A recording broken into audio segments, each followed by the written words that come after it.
Bonjour à toutes et bonjour à tous. Bienvenue dans cette nouvelle tribune. Je vais avoir l'honneur d'animer cette tribune avec des experts de renom sur le sujet du sport et de la technologie.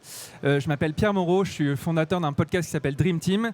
Et aujourd'hui, il va falloir être fort en maths parce qu'on va adresser une équation assez fabuleuse avec pas mal de variables. Et mes petits invités sont un peu mes variables. Et donc, on a la variable entrepreneur, avec Sofiane Enoch, qui est le patron et fondateur de Tiki, une solution de billetterie et de CRM pour les clubs. On a l'investisseur en face de moi, Bruno Rivet, de C-Venture Partners, qui est la brique investissement de BPCE. On a le partenaire technologique, Armel, peut-être que je ne le présente pas bien, mais tu me corrigeras, avec Amazon Web Services, et donc Armel est le sport lead pour Amazon Web Services. Et on a, je ne sais pas comment dire, le compagnon, le grand frère, avec Claire, parce que Claire, elle représente le collectif de la Sportech qui accompagne quasiment 200 boîtes de la Sportech pour se développer. Et donc on va aller attaquer cette équation, on va attaquer cette résolution de l'équation autour de du sport et de la tech. Je vais commencer par toi, Armel. De quoi on parle en fait? Sport, tech, sport et tech. Toi, tu vois plein de boîtes, tu vois tous ces gens-là. De quoi on parle? Carrément. Peut-être pour repréciser, sport et technologie chez AWS, c'est une grosse boîte de Lego, plus de 300 services, où les organisations sportives vont venir piocher dans chacune des briques pour construire une solution innovante digitale, sur la data, sur l'IA, sur le machine learning ou autre. Et donc pour nous, forcément en tant que partenaire technologique, comme tu le précisais, pour nous l'écosystème Sportech, il est très très large. On va aller de la start-up qui va venir utiliser ou être construite directement sur le cloud et utiliser ces briques. On va aller également chercher les clubs qui ont besoin de ces solutions pour aller innover sur différentes problématiques, mais on va y revenir. On va aller chercher les fédérations, on va aller chercher les retailers ou les équipementiers qui sont à la genèse de la construction des équipements sportifs pour les sportifs. On va aller chercher également les groupes de médias, tous les broadcasters par exemple, qui vont venir diffuser le sport en direct, et également l'ensemble de l'écosystème, des partenaires qui ont des différentes solutions qui viennent s'imbriquer dans l'écosystème. Donc nous, on a vraiment une définition très très large de ce panel. Ouais. Donc plein d'acteurs de nature différente qui viennent s'appuyer sur vos services technologiques. Toi, de ton côté, Claire, t'accompagnes, on le disait, plus de 200 startups. Tu peux nous faire aussi un petit panorama de ces boîtes qui sont dans le collectif? Merci, bonjour à tous, ravi d'être là. Effectivement, le collectif, c'est près de 200 startups dans le sport, dans l'innovation et dans la tech. Et aujourd'hui, il faut se dire que l'innovation dans le sport, ça irrigue l'ensemble de l'écosystème. Et l'innovation, c'est pas que dans la performance d'athlète, par exemple, comme souvent on pense. Et donc nous, au sein du collectif, on a cette représentativité, cette diversité des startups. Et pour vous démontrer ça, on peut parler de 4 ou 5 grandes sections. La première, c'est la pratique sportive. Donc la pratique sportive, c'est à la fois le sport amateur, mais aussi la pratique spécifique, typiquement le sport santé, le sport entreprise ou le sport et l'éducation à l'école. Et par exemple, on a une startup qui s'appelle Kamove et qui met sur un écran avec une technologie des idéaux, des messages à faire passer en faisant du sport. Et donc à l'école, on fait passer des messages. Une deuxième catégorie, c'est la partie sport professionnel. Donc comment au service du levier de la stratégie de performance, on arrive à aider l'athlète dans la santé, mais aussi dans la performance sportive.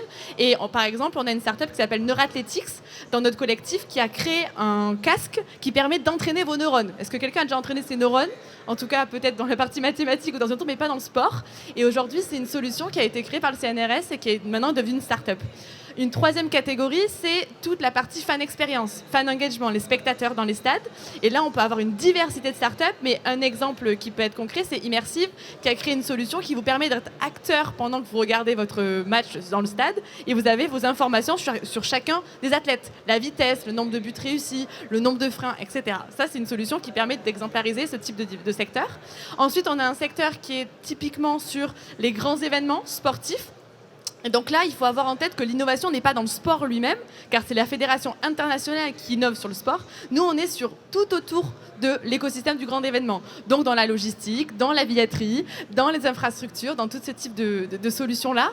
Et aujourd'hui, on a des startups comme Re-Events, qui est une solution qui permet d'optimiser grâce à des données, des datas qui sont au fil des différents événements rassembler, analyser, répertorier et à travers cette intelligence de data, essayer d'optimiser demain l'événement de demain. Et ça, c'est une solution qui vous permet de comprendre aussi ce secteur-là. Et la dernière section, c'est la partie métier du sport et gestion globale des infrastructures, des clubs amateurs. Et ça, c'est une professionnalisation et une autonomisation de chacun des clubs. Aujourd'hui, par exemple, Sporteasy, qui vous permet d'avoir une solution typiquement clé en main pour un club qui gère le développement du match du samedi, produit, la licence, etc. Et ça, c'est des solutions qui vous permettent de comprendre la diversité de notre collectif. Le sport, c'est une industrie spécifique qui a besoin de solutions spécifiques, et tu en as cité quelques-unes. Et je vous encourage à aller voir aussi derrière les différents stands ou les boîtes présentes, ce qu'elles font. Bruno, toi, tu vois pas mal de boîtes, puisque tu vois des dossiers d'investissement passés. Quelle est ta vision de cette carte et de ce territoire des boîtes de la tech et du sport ? Oui, bonjour. Donc, de notre côté, en fait, je ne vais pas reprendre ce qu'a dit Claire. Donc, les grandes catégories de sociétés sont celles dont parlait Claire. Nous, le prisme est un peu différent parce que ce qu'on cherche, c'est les sociétés innovantes, mais qui ont besoin de nous. Donc, avoir besoin de nous, ça veut dire quoi ? Ça veut dire avoir un besoin de financement en fonds propres à un moment donné. Donc, nous, ce qu'on va regarder à travers ces différentes verticales ou de ces différentes parties, c'est quel est leur business model. Donc là, nous, les manières de réfléchir, c'est B2B, B2C, international ou pas, modèle de vente, modèle SaaS, service, etc. Et comprendre si ça rentre dans notre prisme pour investir. Et donc, c'est les tickets, c'est les géographies, c'est la qualité des entrepreneurs, on y reviendra tout à l'heure. Mais voilà, donc nous, le prisme, c'est de dire, on est dans cet écosystème, on est plutôt en train d'investir dans les sociétés que Claire connaît. En général, elles sont partenaires d'AWS à un moment ou à un autre, soit pour utiliser des briques, soit pour simplement du stockage ou des choses comme ça. Donc c'est très interconnecté. Et nous, ce qu'on cherche, c'est des sociétés qui à la fois sont innovantes, mais qui ont quand même une capacité à devenir des vraies entreprises. Donc on est à la frontière de l'innovation, des business models, mais qui permettent à la fin d'avoir des sociétés pérennes, parce que nous, on est là pour accompagner des sociétés qui ont vocation à devenir des PME comme dans n'importe quel autre secteur, mais avec ce prisme sport qui est très important, et on va le voir, qui donne des spécificités dans le choix des dossiers et dans l'écosystème. Bon, merci. Je pense qu'on a bien clarifié les acteurs en présence. On va quand même laisser parler la variable entrepreneur. Sofiane, du coup, tu as fondé Tiki. Tu peux nous expliquer comment tu as déjà créé, quelle est la genèse de cette idée et comment tu interagis avec les différentes entités dont on a parlé à l'instant ? Ouais, enchanté à tous. Déjà, c'est intéressant ce que disait Claire, c'est l'innovation, ça ne se résume pas à la performance sportive. Il y a l'innovation, c'est partout. Et quand on a commencé à entreprendre Tiki, parce qu'aujourd'hui on est 3, donc je suis l'un des cofondateurs de Tiki. Pour résumer Tiki en 2-3 mots, Tiki c'est une solution événementielle, billetterie et CRM pour les clubs de sport, donc notamment les clubs et les indépendants. Donc ce qu'on va faire, c'est qu'on va redynamiser, donc on a 2 buts principaux, on va redynamiser et maximiser les revenus d'un événement et créer de l'impact positif, donc RSE, sur ces événements pour créer des événements vraiment qui ont du sens. Et c'est intéressant qu'on soit aujourd'hui au Meneur parce qu'il y a déjà 2 ans, la première collaboration qu'on a faite avec un club, c'était grâce au Meneur. Donc c'était grâce à un club qui était partenaire du collectif Meneur, Blagnac. Donc si aujourd'hui ils sont là ou pas, je les ai remerciés parce que grâce à eux, on a pu bien évoluer. Super. Donc finalement, Tiki, c'est un cas d'usage. Je ne sais pas s'ils sont chez AWS. Peut-être pas encore. Peut-être pas encore trop jeune. Si. Ah, on super. est chez AWS. Ok.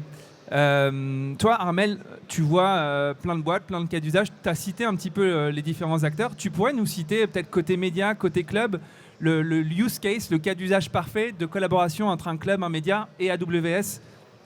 Oui, il y en a plusieurs. Il y a différents grands cas d'usage qui remontent, mais si je les catégorise, le premier, on est dans le sport, c'est l'analyse de la performance. C'est vraiment le premier cas d'usage sur lequel on peut rentrer. Qui est lié à analyse de performance, dit bien évidemment déjà stratégie donnée, être capable de récupérer les différentes sources de données, GPS, flux vidéo, etc. Centraliser ces sources de données pour être capable d'après d'aller sur de l'analyse de performance. Analyse de performance, on va aller sur la santé également, prévention des blessures, scouting, recrutement de nouveaux joueurs. On peut aller jusqu'à l'analyse concurrentielle. Donc on a vraiment ce premier prisme sur l'analyse pure de la donnée pour la performance. On a un deuxième grand cas d'usage qui revient très souvent, c'est sur la partie engagement des fans. Comment mieux connaître ses fans, comment mieux connaître ses membres avant, pendant ou après un événement sportif sur tout type de channel, de plateforme. Donc ça va être un cas d'usage aussi très très important. Qui touche le média, on va trouver également l'exploitation du patrimoine média d'une entreprise. Que fait-on de l'historique de ces données d'entreprise, de ces photos, de ces vidéos, des données de match, des données vidéo, des données GPS? Comment les exploiter pour tirer profit de ces informations? Les combiner également aux données réelles pour faire de la prédiction en live pendant un événement sportif par exemple. Et enfin, on a un dernier cas d'usage qu'on retrouve énormément et qui est assez symbolique du lieu. C'est sur la partie Smart Stadium, comment utiliser la donnée d'une enceinte sportive pour aller optimiser le show live pour le broadcast, mais également toute la partie performance analytique. Super. Du coup, vous avez cette capacité à stocker la donnée et avoir une capacité de compute énorme pour créer de l'input grâce à cette donnée. Exactement. Le cloud, ça a démarré sur purement un besoin d'Amazon de stocker et de la puissance de calcul. Et très vite, Amazon s'est rendu compte qu'il y avait un besoin et s'est dit génial, on va le sortir pour le grand public et on va le commercialiser. Et donc on le commercialise maintenant avec plus de 300 briques. Donc bien évidemment, il y a du stockage au démarrage et c'est la base et c'est le nerf de la guerre. On parle énormément aujourd'hui d'IA, de generative AI, etc. Sauf que sans stratégie donnée et sans données propres au démarrage de ce pipeline-là, il n'y a pas d'IA, il n'y a pas de generative AI. Donc on revient toujours à ces besoins-là. Quand un club vient nous voir, quand une fédération vient nous voir, nous dit je veux faire du Gen AI, je veux faire de l'IA en ce moment, qui est un peu le buzzword, on revient généralement à la première hypothèse de dire génial, qu'est-ce que vous avez en termes de données, qu'est-ce que vous faites sur votre donnée, est-ce qu'elle est claire, est-ce qu'elle est nettoyée, est-ce qu'elle est centralisée et comment on peut l'exploiter, la valoriser derrière. Super. Claire, tout n'est pas forcément rose dans ce truc-là. Donc Claire vient de Toulouse, donc je m'étais promis de faire une petite blague sur le rose, la ville rose, etc. Non, Claire, on avait un petit peu abordé en amont, il y a plein de super cas d'usage, mais il y a aussi des freins. Est-ce que tu peux nous les citer et nous dire comment améliorer tout ça ? Oui, effectivement, je pense qu'il faut quand même prendre en compte qu'il y a des réussites aussi. Il faut avoir cet esprit en tête, qu'on est optimiste. Peut-être un exemple de réussite qui va vous parler, c'est en fait la fédération, le fonds de dotation de la fédération de rugby qui a décidé de digitaliser ses ventes aux enchères et ils se sont dit comment faire. Et en fait, ils ont été voir Fairplayer, qui est une des startups du collectif, et ils se sont dit eux, ils peuvent nous aider à digitaliser celle-ci. Ils l'ont fait et tout ça, ça venait ils étaient prospects en fait de Fairplayer. Donc c'est dans l'initiative de dire je vais chercher des fédérations. Ça a marché, ça a permis en fait d'anonymiser des personnes quand vous levez la main dans des enchères. Des fois vous n'avez pas trop envie, donc vous vous dites je vais le faire à la digitalisation. Et là en fait ils ont co-construit ensemble. Et pourquoi la Fédé, ils nous ont dit ça a marché? Parce que la start-up est arrivée avec un produit efficace, utile et directement mis en place. Et ça, c'était l'idée derrière de co-construire ensuite. Et ça, c'est bien d'avoir une fédé et une start-up qui co-construisent un nouveau produit qui part d'une base et vous avez des tiroirs. Donc ça, s'il y a des entrepreneurs dans la salle, je pense que c'est à avoir en tête que des fédérations aiment la co-construction et non pas un produit déjà tout fait, mais facile déjà à mettre en place. Par contre, les freins, effectivement, il y en a aujourd'hui, il faut les avoir en tête. Le premier, c'est la temporalité. Donc si on focus sur les fédérations, c'est vrai qu'aujourd'hui, la temporalité entre une start-up et une fédération, elle est quand même différente. On a beaucoup de temps à avoir, il faut être patient avec les fédérations parce que c'est des paquebots et c'est la réalité. Tandis que des start-up, elles sont agiles, elles savent faire vite, elles savent faire bien et rapidement. Donc ça, c'est à avoir en tête aussi cette temporalité à prendre en compte. Il faut tomber au bon moment avec la bonne personne. C'est aussi de la chance, ça existe. Ensuite, il y a une partie réticence culturelle. Certaines fédérations sont à fond dans l'innovation et notamment celles des fois qui sont plus petites parce qu'elles se disent en fait j'ai presque rien à perdre, je me lance et ça va être que bénéfique. VS d'autres qui sont incroyablement grandes et hyper intéressantes, mais des fois c'est plus long et la dynamique est peut-être plus complexe. Et enfin il y a un sujet d'administratif, de gestion assez rigide. Et pour les startups, c'est des fois très compliqué de partir dans des fédérations parce qu'il y a des appels d'offres, il y a des commandes publiques des fois qui existent. Et donc finalement, c'est compliqué, c'est des marchés qui sont trop gros et c'est un sujet qu'on abordera à la dernière question de comment on peut essayer de faire mieux pour nos startups pour qu'elles s'intègrent là-dedans. Et dans cette partie administrative, un dernier point, c'est qu'aujourd'hui, vous n'avez pas un référent innovation dans chacune des fédérations. Il y en a dans certaines, mais pas dans toutes. Et c'est ça, le CNOSF fait un gros travail aujourd'hui. On les en remercie d'essayer d'identifier chacune des personnes. Parce qu'en fait, c'est ces personnes-là qui sont les poils à gratter de chacune des fédérations. Et s'il n'y a pas ça, l'innovation est compliquée. Et beaucoup de startups chez nous, typiquement, se disent je vais aller à l'international. Elles travaillent avec des fédés internationales, fédés européennes, mais en France, elles ne travaillent pas avec parce qu'elles ont fait 30 ou 40 entretiens et ça n'a jamais pris. Donc ça, c'est des freins, je pense qu'aujourd'hui, mais on est optimiste parce qu'il y a des solutions. Bon, quelques freins, quelques difficultés, Bruno, notamment le Larsen. Finalement, malgré ces difficultés, BPCE a choisi de créer un fonds sur le sport. Tu peux nous expliquer la genèse de ce fonds et pour qu'on comprenne bien ce que vous faites, pardon. Oui, bien sûr. Donc BPCE, en fait, C-Venture, on est le bras armé de capital innovation du groupe BPCE depuis 25 ans. Et donc on agissait historiquement sur deux verticales, la santé et le digital. On est évidemment toujours sur ces deux verticales qui sont les verticales historiques du capital risque en France et partout dans le monde. Et on avait déjà identifié qu'il y avait beaucoup de dossiers, beaucoup d'opportunités qu'on pouvait taguer Sportech dans nos deux verticales historiques, que ce soit de la nutrition santé. On est actionnaire heureux de Baou, qui propose des bars et des produits que vous pourrez retrouver chez Decathlon et à beaucoup d'autres endroits qui cartonnent. Et côté digital, on est typiquement actionnaire aussi de Bisport, qui est une société qui propose un ERP pour salle de sport, qui vient de faire une très belle levée de 30 millions avec un fonds américain, un fonds anglais il y a un an. Donc on voyait bien qu'il y avait beaucoup de dossiers qu'on pouvait déjà identifier qui avaient le sport comme point commun. À côté de ça, BPCE est devenu un des gros sponsors de Paris 2024. Donc il y avait évidemment une logique en disant on a un outil d'innovation, on sait financer des sociétés et les accompagner dans la durée. Et en plus, notre groupe est très présent dans le sport à différents niveaux. Les caisses d'épargne, qui sont un des partenaires aujourd'hui, en fait, financent beaucoup d'équipements dans le sport. Sont la banque, sont beaucoup de fédérations, d'associations. Les banques populaires, c'est une des banques historiques des startups. Et donc, ils ont cette compétence aussi pour accompagner les sociétés dès le départ. Donc, entre notre groupe qui était bien armé, le fait qu'il y avait besoin de financer l'innovation dans c'était un peu vide, le financement de l'innovation dans les sport tech il y a 5 ou 6 ans. Et donc, ça nous a permis, avec Arthur et Louise qui sont dans la salle, de voir 1500 opportunités en France et en Europe, d'investir déjà dans 14 sociétés. Donc, voilà, cette logique de filière, de nouvelles verticales, nous paraissait évidente, mais en fait, c'est lié au fait que des sociétés très belles sont apparues ces dernières années dans ce domaine-là en France, avec des dynamiques assez proches de ce qu'on avait vu dans d'autres verticales du capital innovation les 10 ou 20 dernières années. Ouais, tu fais bien de citer que BPCE est une banque et la banque du sport en France. Elle investit aussi dans les associations, dans les infrastructures, à travers la Caisse d'épargne et Banque Populaire. Et c'était un super partenaire pour les Jeux. Bon, maintenant, on a un peu compris ce qui se passe. Moi, j'ai envie de me lancer. J'ai envie de créer une boîte. J'ai plusieurs questions. Bruno, je viens de voir pour lever des fonds. Tu me soutiens à quelles conditions ? Il faut qu'on réfléchisse quand même un petit peu, donc qu'on comprenne ce que tu fais. Non, tu lâches la thune. Nous, mais comment tu fais pour lâcher la thune ? En fait, on a besoin de te rencontrer une première fois, de discuter pendant une demi-heure, 1 heure, et en fait, c'est très simple. On veut comprendre le marché sur lequel tu as envie de créer quelque chose, on a envie de comprendre le produit que tu veux faire sur ce marché, comprendre si il nous semble qu'il y a une adéquation entre ton produit et le marché. Ensuite, tu vas nous présenter ton business plan pour attaquer ce marché avec ton produit. On est sûr qu'il ne va pas se passer comme ça. Donc, il y a une certitude, c'est que si on investit le BP que tu nous as présenté, on pourra le jeter à la poubelle parce que ça ne va pas se passer comme ça. Mais c'est hyper important de savoir comment tu l'as construit, pourquoi tu as mis un certain nombre d'hypothèses.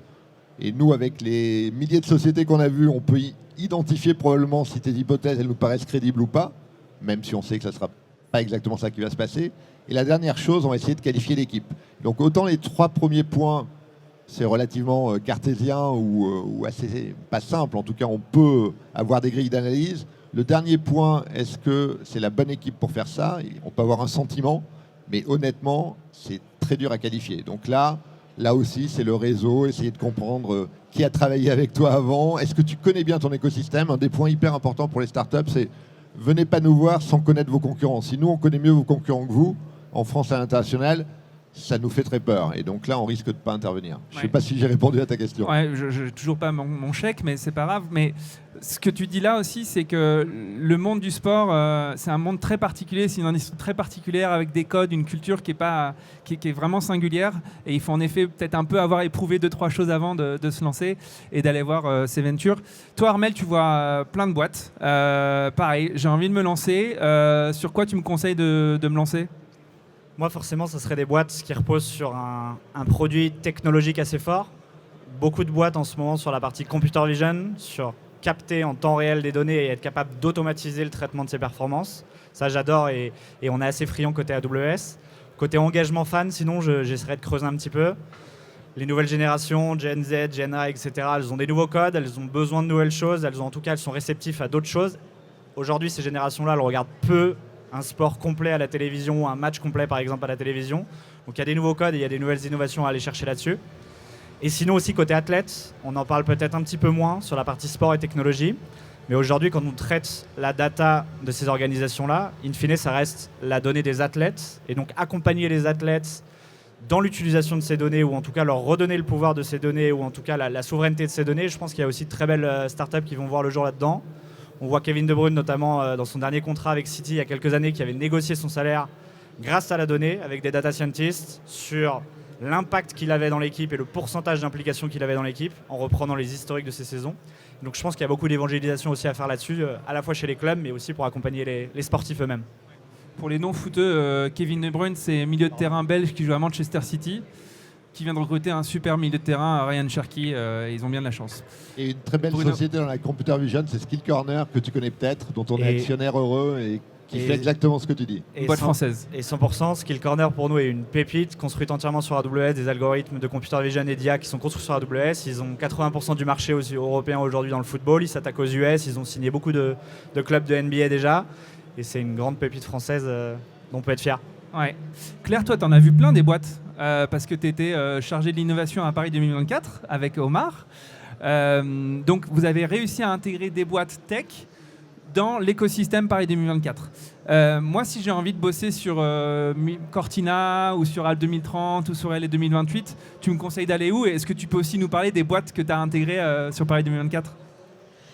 Carrément, effectivement, pour rebondir sur la première question, et ça va rebondir sur ce que nous, on vient d'être missionné. Aujourd'hui, le ministère des Sports nous a missionné il y a quelques semaines en tant que collectif pour gérer un groupe de travail sur l'IA dans le sport. Donc on a 1 an pour livrer ce rapport, cette réflexion-là, où on va accéder à tout l'écosystème du sport pour les mettre autour de la table. Je pense que vous, demain, si vous êtes entrepreneur, il faut avoir en tête que le ministère a validé 4 thématiques qui sont prioritaires. Donc la première thématique, c'est l'IA et l'excellence et durabilité dans les grands événements sportifs. Donc ça revient aussi à peut-être les enjeux de demain. La deuxième thématique, c'est l'IA et la fan expérience, la fan spectateur, en tout cas tout ce qu'on disait aussi sur l'engagement des fans. La troisième, c'est sur l'IA et athlète, et donc c'est performance, santé, et repenser toute cette partie de l'athlète en tant que personne à protéger et à performer. Et la dernière, c'est l'IA et les défis sociétaux et les politiques sportives.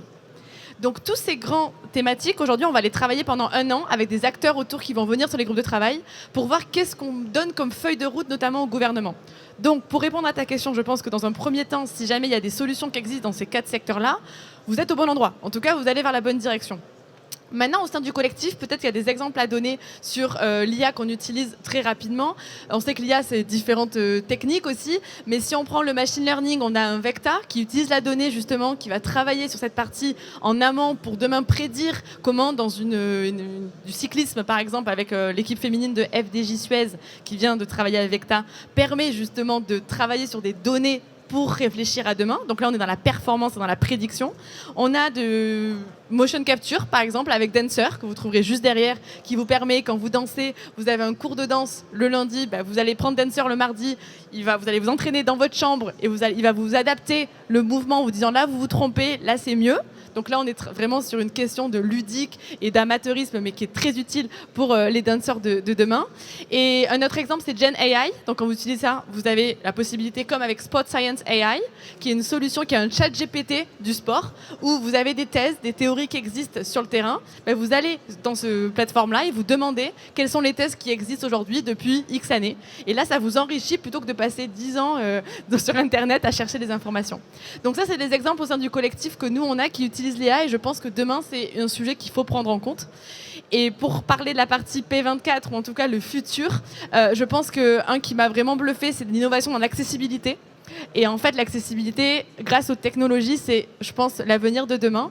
Et on a un exemple typique que je peux prendre qui nous a vraiment bouleversé, qui était pour la première fois dans l'histoire des Jeux, qu'on a utilisé une tablette qui s'appelle Touch2See et qui a permis en fait aux malvoyants de vivre presque 10 épreuves qui étaient pendant les Jeux paralympiques avec un petit bouton qui se baladait en temps réel que le ballon qui était sur le stade. Et donc ça vous permettait en tant que malvoyant de vivre une expérience. Et en fait, le sport derrière, c'est l'émotion. Et là, on en était plein. Super. D'ailleurs, Arthur Chazelle de Touch2See est juste derrière. Vous pouvez aller voir sa solution. Écoutez, on va passer à la baguette magique. Je vous file une baguette magique et vous me dites ce que vous en faites. Toi, Sofiane, qu'est-ce que tu fais avec ta baguette magique pour que l'écosystème te soutienne un peu plus? Alors, moi, je suis gourmand. Si on me passe une baguette magique, je vais prendre des rendez-vous avec tous mes clients en one-to-one. Mais au-delà de ça, ce qui est intéressant et ce que nous, on a comme expérience, on a perdu, entre guillemets, du temps à comprendre l'écosystème. Et c'est dommage parce que l'écosystème, malgré qu'il soit divers et varié, il n'est pas si complexe que ça.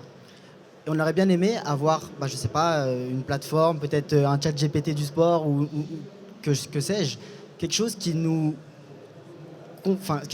apprend cet écosystème-là, où sont les fonds, où sont les solutions techniques, où sont les réseaux, où sont les clubs, où sont les fédés, que font les fédés, quelle est la différence entre une fédé et une ligue, parce qu'on a pris du temps à comprendre. Donc ça, c'est ce qu'on aurait aimé avoir pour ne pas perdre énormément de temps. Maintenant, si je suis gourmand, je prends des rendez-vous B2B. C'est bien, tu as le sens du client. Armel, il y a Jeff Bezos qui te dit je te lâche du gros budget, je me suis mis au sport, je suis hyper musclé maintenant. Et il te file un max de thunes. Qu'est-ce que tu fais avec tout ce budget pour développer ta practice? Je ne commenterai pas le niveau physique de Jeff, mais au global, non, je pense qu'on travaille avec tout un tas d'acteurs, on l'a cité. Pour vous donner un ordre d'exemple, on travaille avec la Formule 1, 1,1 million de points de données qui sont générés par seconde sur chaque voiture avec 300 capteurs. Donc il y a un niveau de capture de données qui est colossal. Mais avec des clubs aussi, le Valois Basketball, qui cherche la Pro B en basket. Donc des niveaux de maturité qui sont complètement différents. Et donc pour répondre à ta question, moi je dirais sur ces deux leviers-là, sur l'évangélisation, la formation à ces sujets, à l'évangélisation autour de la donnée. C'est pas parce qu'on est un acteur avec un budget de X millions comme la F1 qu'on va pas faire de données. Et à l'inverse, un club comme le Valois, ils sont capables de faire des choses alors qu'ils ont très peu de budget et très peu de moyens. Donc j'irais vraiment sur cette partie évangélisation, formation des équipes. Parce qu'on se rend compte dans l'écosystème sportif, c'est que c'est généralement des PME avec une caisse de résonance qui est internationale pour la plupart. Mais qu'en interne, finalement, il y a très peu de maturité sur ces sujets-là. Je parle purement sur la partie technologique, technique. Et également en termes de people, le deuxième élément, sur la formation des people et sur les profils techniques dans le digital, dans la data, qui sont encore très peu connus ou encore très peu exploités dans les clubs, ou en tout cas qui ne sont pas source de recrutement au démarrage.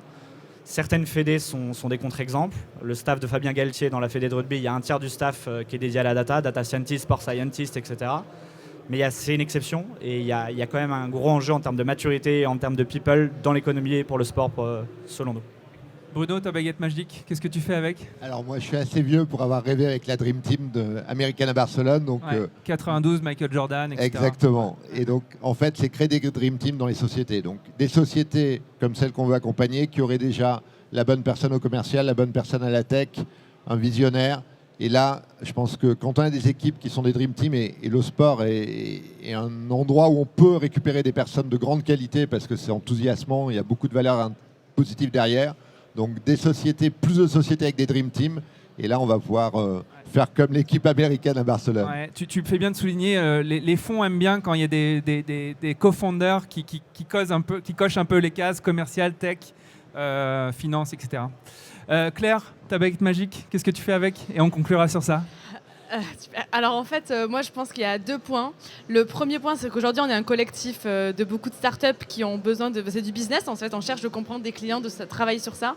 Et ces 2 éléments-là, aujourd'hui, ils sont restreints par une partie qui est les référents innovation. Donc je pense que ce club d'innovation qui devrait exister entre les fédérations, déjà ça permettrait aux startups de savoir où elles vont. Donc ça, je pense que c'est facile à mettre en place. Et je pense que le CNOSF, on est en train de les aider et c'est pour que nos startups puissent y accéder.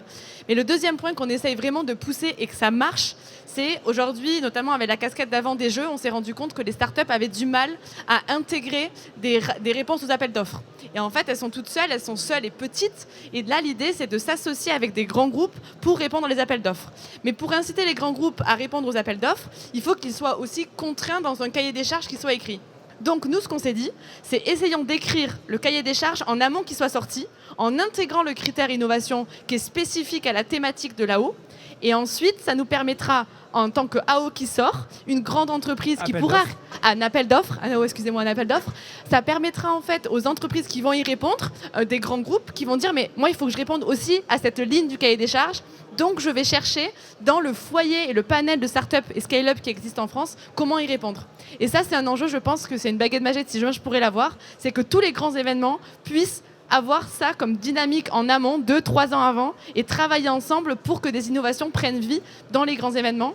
Et notamment, c'est des sujets qui vont arriver avec une annonce qui va se faire très rapidement sur le ministère des Sports et Matignon pour que le critère innovation soit intégré dans les subventions des prochains événements sportifs internationaux.